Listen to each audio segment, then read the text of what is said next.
बहुत बहुत धन्यवाद। समाजवादी पार्टी 2012 में अपने संघर्ष के माध्यम से सत्ता में आई और समाजवादी पार्टी ने संघर्ष के बाद जब सत्ता में आई तो किसानों, नौजवानों, महिलाओं, बुनकरों सबके लिए ऐतिहासिक कार्य किए। जहाँ तक विकास की बात है, कन्नौज जनपद में ही नहीं पूरे प्रदेश में कोई ऐसा जनपद नहीं जिस जनपद में मेडिकल कॉलेज की व्यवस्था न की गई हो, पैरा मेडिकल कॉलेज की व्यवस्था न की गई हो।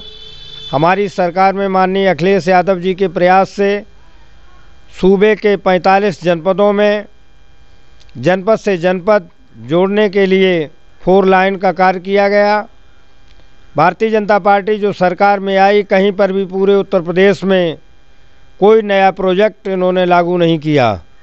केवल माननीय अखिलेश यादव द्वारा किए गए विकास कार्यों का या तो शिलान्यास करते रहे या जो कार्य उनके कार्यकाल में पूरे हो गए थे उनका उद्घाटन करते रहे। इनके पास केवल एक ही मुद्दा है, राम मंदिर का, और जो राम मंदिर का ये मुद्दा अपने नाम पर कैश करना चाहते हैं, ये उनकी भूल है। राम मंदिर का निर्माण संविधान के आधार पर सुप्रीम कोर्ट के निर्देशानुसार प्रारंभ किया गया है। इसमें भारतीय जनता पार्टी का कहीं पर भी कोई योगदान नहीं। भारतीय जनता पार्टी ने तो राम मंदिर के नाम पर तमाम अरबों रुपया चंदा इकट्ठा कर लिया। इसके बाद में ज़मीन परचेजिंग में भी करोड़ों करोड़ रुपए का इन्होंने घोटाला किया। आज की सरकार में सिर्फ हत्याएं ही हत्याएं हो रही हैं, जिधर देखिए उधर हत्याएं हो रही हैं। अच्छे अच्छे महंतों की भी हत्याएं हो रही हैं। अभी फ़िलहाल में अखाड़ा परिषद के जो अध्यक्ष, जिन्होंने बहुत संघर्ष किया था राम जन्मभूमि के लिए, राम मंदिर निर्माण के लिए, भारतीय जनता पार्टी ने उनको ही मरवा दिया, जिसकी सीबीआई जांच चल रही है। और जांच में आप देख लेना 100% भारतीय जनता पार्टी के वरिष्ठ नेता उसमें में मुलजिम बनेंगे, ये हमें और पूरा दृढ़ विश्वास है। जहाँ तक किसानों की समस्याओं का सवाल है, किसान तो जुमलेबाजी में पिछली सरकार में ठग गया था। इन्होंने कहा था कि हम दोगुनी आय करने का वादा करते हैं। किसान की दोगुनी आय तो नहीं, 10 गुना वो नुकसान में चला गया। जो अन्ना जानवर ये घूम रहे हैं, जिससे किसानों का बहुत बड़ा नुकसान होता है। पूरी रात किसान अपनी फसलों को रखाता है। एक चौकीदारी की जो तनख्वाह होती है, उस चौकीदारी की तनख्वाह 1 माह की तनख्वाह को सिर्फ ये पूरे 12 महीने में 6,000 रुपये देकर किसान को संतोष बनाने का काम कर रहे हैं। अन्ना जानवरों के माध्यम से उनके टकराव से न जाने कितने लोगों की मौतें हो गई।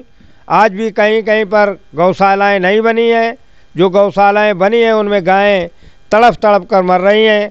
इसके लिए सीधे योगी और भारतीय जनता पार्टी के सरकार के मंत्री और उनके नेता जिम्मेदार हैं। ये कहते हैं कि गाय को राष्ट्रीय पशु घोषित किया जाए, लेकिन राष्ट्रीय पशु तो घोषित करने की ये बात करते हैं, उस राष्ट्रीय पशु के लिए खाने, रहने और छाया के इंतजाम की ये कोई बात नहीं करते हैं।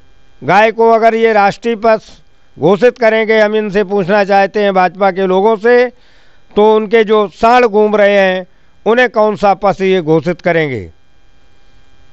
आज बेरोजगारी का इतना अहम मुद्दा बढ़ गया है कि जो इन्होंने करोड़ों नौकरियां देने का वादा किया था, आज उत्तर प्रदेश में पढ़ा लिखा बेरोजगार, चाहे वो एमएससी हो, चाहे बीटेक हो, चाहे एमटेक हो, चाहे बीएड हो, चाहे एलएड हो, चाहे बीटीसी हो, बेरोजगारी के नाम पर अपने आप को ठगा महसूस कर रहा है।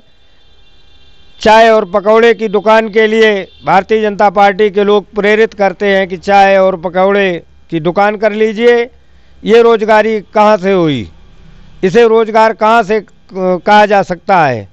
चाय और पकौड़ा तो कक्षा 5 पास का भी नौजवान बेच सकता है, लेकिन जिन्होंने अच्छी अच्छी डिग्रियां हासिल की, कोचिंगें की हैं, तमाम लाखों की तादाद में अपना गाड़ी कमाई, अपने माँ बाप की जो खर्च की है, उनसे आज ये योगी सरकार और मोदी सरकार कह रही है कि चाय पकौड़े की दुकान कर लीजिए, बेरोजगारी खत्म हो जाएगी।